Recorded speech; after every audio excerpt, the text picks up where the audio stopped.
You know, the other thing that I see a huge problem with is the whole medication thing. You know, I see kids at 3 years old walking in on Risperdal and, you know, seizure meds and everything else under the sun, so doped up that they're not even functional because they're behavioral, you know. And again, I'm not dogging meds. There's a place for them. But so many of these kids, if they were treated appropriately, behaviorally, biomedically, dietarily, we wouldn't be having these issues. And for every single med you throw in there that's synthetic, you got an equal and opposite side effect. And the number of kids that I see coming in my office that have developed tardive dyskinesia, that have motor tic disorders and have developed seizure disorders because they took particular meds, and now all of a sudden they've developed this disorder, and even when they quit taking the meds, they're lifelong in many cases. Where if we just had appropriate behavior protocols in place and had a mechanism in place to teach these parents how to teach their kids, because our kids don't learn from the environment. Some of the higher functioning ones do, but a lot of these really little guys that are severe nonverbal, they have to be taught how to learn from their environment. If they learned from their environment, they'd have speech. They'd already be doing things. They don't. They have to be taught. And it's not being taught the way that they learn it. And we look at the diagnostics for these guys, and autism, Asperger's especially. I mean, DSM-4 has not been updated since 1994. Do we know anything more about spectrum disorders than we did in 1994? That's absurd. And you look at the guidelines and you look at the diagnostic criteria, and a huge percentage of the kids that walk in the front door are so blatantly autistic, it's not even funny. And they don't get caught because they don't have X out of so many characteristics. And I think what we're learning, you know, thousands of kids later, is that, you know, you can line 2,000 of these kids up ear to ear, and there's not 2 of them that look the same. They may have some characteristics that are similar. They may have some stimulatory stuff that's the same, but every single one of them are as individual as their fingerprint, and they have to be treated that way too. And I mean, that's one of the reasons that the one-size-fits-all protocols don't work, because they work for a percentage of the kids, but they're not going to work for everybody because they're all different.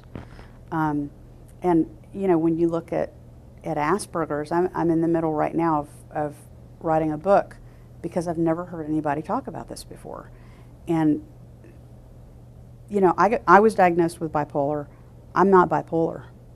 I know that. I'm Asperger's, and I'm functional now, and unfortunately I am on meds, and I know I'll be on them the rest of my life, but I'm stable for the first time and have been for quite a while now.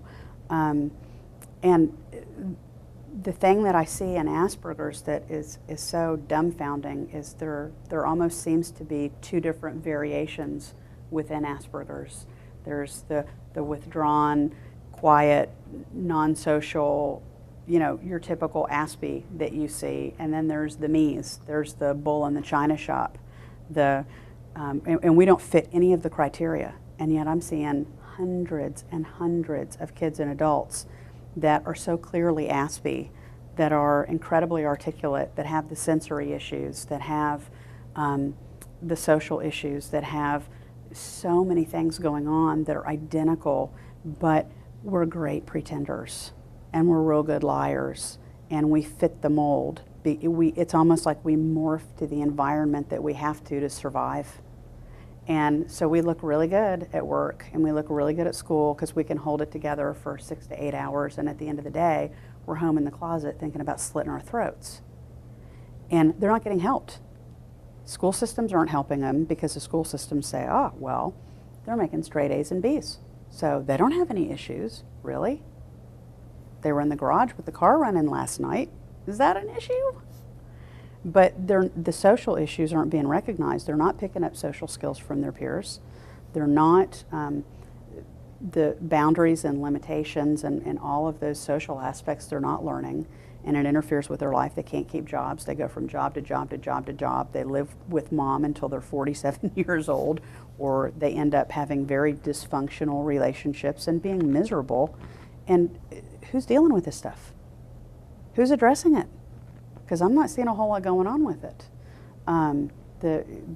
When I teach workshops, I came up with this really, I mean, I don't even know what to call it. This is just how I characterize it, but we call it the I suck filter. Because it's almost like, I know, it's goofy, but it's almost like so many of the Aspies that I've been working with, because I do this, but I never realized other people did it. And we have a tendency to not tell other people what goes on with us because we think, oh, if they knew what I thought, they'd think I was crazy. So we don't say anything about it. But as I've been working with these guys, I'm finding out every single one of these guys I talk to are telling me the same stuff. I'm going, you have that too? Cool. And it's almost like a filter where everything that's said to us is going through this filter. And you can say, take out the trash, honey, would you? In the nicest, positive, most reinforcing way. And it goes through this filter and turns into this self-debasing, you suck, you know? And it affects us socially, it affects self-esteem, it affects how we perform, it affects every aspect of our functioning, and it's anxiety-ridden or driven, it's sensory-driven, it's paranoia-driven, and so many times until we can get those portions of functioning under control and learn appropriate mood modulation, learn how, most of us go from 0 to 250. We got two moods, where either everything's great or you are so dead. And there's no in between. And we don't recognize boiling points and modulation points in between. So we go from here to here, and there were a lot of places in between, but we never recognized them. And so we don't ever learn mood modulation. We don't learn any of the social stuff, and this kind of stuff's not being taught. And it has to be. We've got rageful, explosive people out there. The thing I use all the time in the workshops is I call it pot roast on the ceiling, because if you have a pot roast and you put it in a pressure cooker before you go to work in the morning, and you plug it in and you're gone for 12 hours and you come home and you open it up, you're going to have pot roast on your ceiling, right?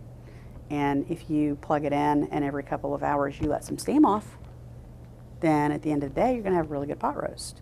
And we don't have mechanisms in place to learn mood modulation and to learn how to let steam off, how to deal with the sensory issues, how to integrate things into our day that lets the steam off all day long so that 8 hours later we don't blow and damage and destroy everything in our lives that we love. And it happens every day. Right.